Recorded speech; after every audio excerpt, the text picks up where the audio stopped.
नमस्कार, आप देख रहे हैं आज तक। आपके साथ मैं हूं सईद अंसारी। स्वागत है आपका शंखनाद में। महाराष्ट्र की राजनीति में 4 दिन बाद भी मुख्यमंत्री को लेकर सस्पेंस जारी है। सवाल सिर्फ एक कि महाराष्ट्र का मुख्यमंत्री कौन बनेगा। लड़ाई प्रमोशन और डिमोशन की है। आज एकनाथ शिंदे ने यह साफ कर दिया कि जो भी केंद्र निर्णय लेगा उन्हें मंजूर होगा।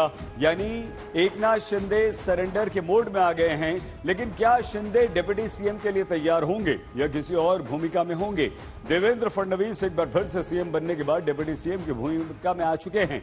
ऐसे में एक बार फिर उनके प्रमोशन की पूरी संभावना नजर आ रही है और सीएम बनना देवेंद्र फडणवीस का लगभग तय माना जा रहा है। शिंदे के उस तरफ खड़े हुए हैं। वहीं अजीत पवार भले ही मुख्यमंत्री यानी कि सीएम की रेस में न नजर आ रहे हों, लेकिन वो भी इस खेल का हिस्सा जरूर हैं, जिनकी भूमिका बहुत महत्वपूर्ण है।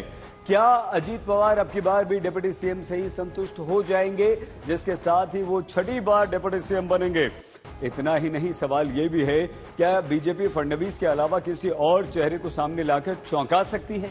बहरहाल इतना तो बिल्कुल साफ है कि अब सीएम की चाबी पूरी तरह से बीजेपी के हाथ में है, नरेंद्र मोदी अमित शाह के हाथ में। एक बड़ी खबर भी आपको बता दें हम इस बीच, महाराष्ट्र की राजनीति में सीएम को लेकर तस्वीर तो साफ हो गई। दिल्ली रवाना होने से पहले नागपुर में कहा कि एकनाथ शिंदे के बयान से शंका दूर हो गई है। देवेंद्र फडणवीस ने यह कहा है कि शंका दूर हो गई। देवेंद्र फडणवीस बोले कि महायुति में कभी भी कोई किसी तरह का मतभेद नहीं रहा है, तो जल्द ही हम अपना निर्णय लेंगे। देवेंद्र फडणवीस जो कि मुख्यमंत्री की रेस में सबसे आगे चल रहे हैं और अब वही बचे हैं। अजीत पवार पहले ही बाहर हो चुके हैं, शिंदे ने मना कर दिया है, तो अब देवेंद्र फडणवीस हो सकते हैं, लेकिन औपचारिक हमें निर्णय का इंतजार करना होगा।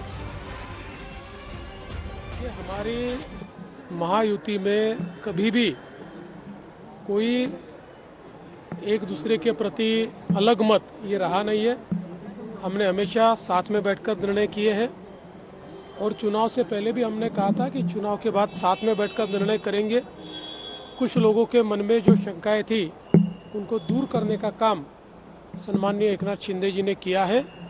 जल्द ही हम हमारे नेताओं के साथ बैठेंगे और उचित निर्णय करेंगे।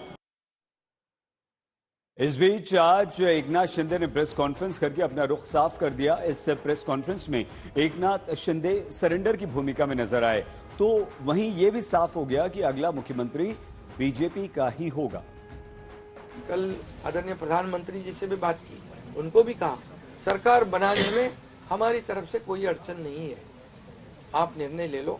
जैसे आपके भारतीय जनता पार्टी को आपका निर्णय अंतिम रहता है, हम भी महायुति के कौन लीडर है, एनडीए के लीडर कौन है, मोदी जी है, अमित भाई है, तो उनको कहा कि मैंने अमित भाई जी को भी फोन किया, मोदी जी को भी फोन किया, सरकार बनाने में हमारी तरफ से कोई भी रुकावट, कोई भी अड़चन, कोई भी कुछ भी किसी भी तरह का अड़ंगा नहीं है। आप बेशक आप निर्णय ले लो, उस निर्णय की तामील हो जाएगी, निर्णय की अमल हो जाएगी। और मैं आज आप सबको कहता हूँ कि भारतीय जनता पार्टी के वरिष्ठ नेता जो निर्णय लेंगे मुख्यमंत्री पद के बारे में, जो उनका कैंडिडेट होगा, उसको हमारा शिवसेना का पूरी तरह समर्थन है, पूरी तरह हमारा पाठिंबा उनको है। आप लोगों ने देखा है कि 2-4 रोज से ऐसी चर्चाएं है, कोई नाराज है, कोई बैठा है घर में। हम नाराज बिराज होने वाले लोग नहीं हैं, हम लोग लड़ने वाले लोग हैं, लड़कर काम करने वाले लोग हैं, लोगों के जीवन में बदलाव लाने वाले लोग हैं। इसलिए अभी जो विक्ट्री हासिल हुई है, इससे हमारी और जिम्मेदारी बढ़ गई है। इसलिए महायुति और तेजी से काम करेगी और केंद्र सरकार और राज्य सरकार मिलकर बहुत आगे बढ़ेंगे और निश्चित रूप से इस महायुति की सरकार स्थापित होगी। इस समय एक बड़ी खबर आ रही है। महाराष्ट्र में महायुति के तीनों पार्टियों के प्रमुखों को कल दिल्ली बुलाया गया है। देवेंद्र फडणवीस, एकनाथ शिंदे, अजीत पवार कल तीनों दिल्ली में होंगे और सूत्रों की बात माने तो इस बैठक के बाद मुख्यमंत्री के नाम पर अंतिम मोहर लग जाएगी। इस बीच आज शिंदे गुट के सांसदों ने दिल्ली में गृह मंत्री अमित शाह से मुलाकात की है, जहां लंबी बातचीत हुई है। हालांकि सांसद की ओर से कहा गया कि महाराष्ट्र सीएम को लेकर कोई बात यहां नहीं हुई है। आइए हम आपको सीधे हिमांशु मिश्रा हमारे संवाददाता के पास लिए चलते हैं। हिमांशु हमारे साथ जुड़ चुके हैं। हिमांशु, क्या अब देवेंद्र फडणवीस ही मुख्यमंत्री बनने जा रहे हैं? अगर नहीं कोई और, तो उसका कारण क्या हो सकता है? देखिए, मुझे लगता है देवेंद्र फडणवीस इस वक्त सबसे रेस में सबसे आगे हैं, इसमें कोई दो राय नहीं। और जिस तरीके का मैंडेट आया, उस मैंडेट में भारतीय जनता पार्टी की जो सीटें हैं वो 133 सीटें हैं, यानी बहुमत से अगर आप देखें तो 12-13 सीटों पे कम है। और भारतीय जनता पार्टी इस बार किसी भी तरीके का सेक्रीफाइस करने के मूड में मुझे नहीं नजर आती। अगर होती तो भारतीय जनता पार्टी चुनाव में जब खरीद गई थी तो उन्होंने ये कहा था कि ये चुनाव जो है वो एकनाथ शिंदे के नेतृत्व में लड़ा जाएगा, लेकिन जी। चुनाव बाद मुख्यमंत्री कौन होगा ये तय जो है चुनाव के नतीजों के बाद किया जाएगा। और लगातार भारतीय जनता पार्टी के नेताओं की तरफ से कहा गया कि जिस तरीके का मैंडेट आया है उसमें कहीं ना कहीं भारतीय जनता पार्टी का हिमांशु, मुख्यमंत्री होना चाहिए। अगर जी। भारतीय जनता पार्टी का मुख्यमंत्री होगा तो देवेंद्र फडणवीस होंगे। और इसीलिए महायुति जी। के सभी नेताओं को जो है वो दिल्ली बुलाया गया। गृह मंत्री अमित शाह के घर पर यह बैठक होगी जिसमें जेपी नड्डा भी होंगे हिमांशु, और एकनाथ शिंदे होंगे, उनकी पार्टी के तमाम नेता होंगे, अजीत पवार, प्रफुल्ल पटेल होंगे।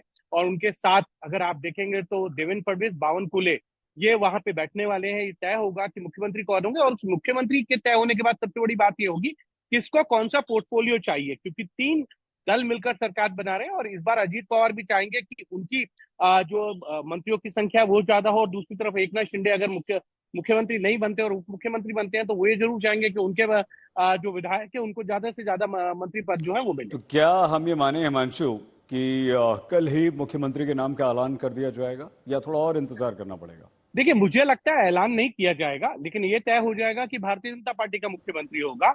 और भारतीय जनता पार्टी के विधायक दल के नेता का चुनाव जो है जी। वो कल इस बैठक के बाद होगा। ठीक है। तो जो ऑब्जर्वर नियुक्त किए जाएंगे वो जाएंगे वहां, विधायक दल के नेता को चुनेंगे। तो विधायक दल का जो नेता चुना जाएगा वो मुख्यमंत्री होगा। लेकिन देवेंद्र फडणवीस सबसे आगे है। लेकिन भारतीय जनता पार्टी की जो आज की लीडरशिप है वो चौंकाने के लिए जानी जाती है। हम सब जानते हैं ठीक है कि हिमांशु। शिवराज सिंह चौहान की जगह जो है वो मोहन यादव, जहां वसुंधरा राजे बन सकती थी, वहां पर जो है उनकी जगह पर जो है भजन लाल शर्मा, और छत्तीसगढ़ में जो है रमन सिंह की जगह जो है वो विजय साय। तो ये तमाम ठीक। लोगों को जो है हम जानते हैं भारतीय जनता पार्टी के आज के जो निर्णय है वो किस तरीके से समीकरणों को ध्यान में रख के किए जाते हैं, जातिगत समीकरणों को, राजनीतिक समीकरणों को ध्यान में रख के बिल्कुल किए जाते हिमांशु, हैं। बिल्कुल। लेकिन देवेंद्र फडणवीस इस वक्त सबसे रेस में आए, इसमें कोई दो राय नहीं। बहुत धन्यवाद हिमांशु। हिमांशु मिश्रा हमारे संवाददाता दिल्ली से हमें जानकारी दे रहे थे। अब हम आपको लिए चलते हैं मुंबई। ऋत्विक भालेकर हमारे संवाददाता हमारे साथ हैं। क्या एकनाथ शिंदे ऋत्विक डिप्टी सीएम के लिए मानेंगे या क्या लगता है नहीं मानेंगे? कोई कारण? जी बिल्कुल, देखिए अगर वो डिप्टी सीएम पद के लिए पहले से अगर तैयार होते तो ये नौबत ही नहीं आती। हालांकि 4 दिनों बाद आखिरकार उन्होंने अपनी चुप्पी तोड़ी और प्रेस कॉन्फ्रेंस में उन्होंने ये साफ किया है कि जो भी निर्णय दिल्ली के आला कमान के 2 नेता लेंगे वो उन्हें मान्य रहेंगे और वो आकर उसे स्वीकार कर लेंगे। हालांकि कल एक बैठक होनी है और इस बैठक में कई बार पूछा गया इस प्रेस कॉन्फ्रेंस में कि अगर आप मुख्यमंत्री नहीं बने तो क्या डिप्टी सीएम पद स्वीकारेंगे। तो उन्होंने सवाल तो टाला है, लेकिन एक बात तो साफ कर दी है कि मुझे आप दिल्ली क्यों भेजना चाहते हो भाई, इस प्रकार उन्होंने जवाब दिया है। यानी वो दिल्ली नहीं जाना चाहते, दिल्ली का कोई केंद्रीय पद मिलता है तो वो उन्हें स्वीकार नहीं होगा, लेकिन डिप्टी सीएम वो बनेंगे या नहीं इस पर अब तक सस्पेंस जो है बरकरार है। कल अमित शाह के साथ जो बैठक होगी उसमें किस तरह से गवर्नमेंट फॉर्मेशन को लेकर, मंत्रिमंडल को लेकर बातचीत होती है उस पर सब निर्भर होगा। सही, बिल्कुल। बहुत धन्यवाद ऋत्विक भालेकर हमारे संवाददाता मुंबई से हमें जानकारी दे रहे थे।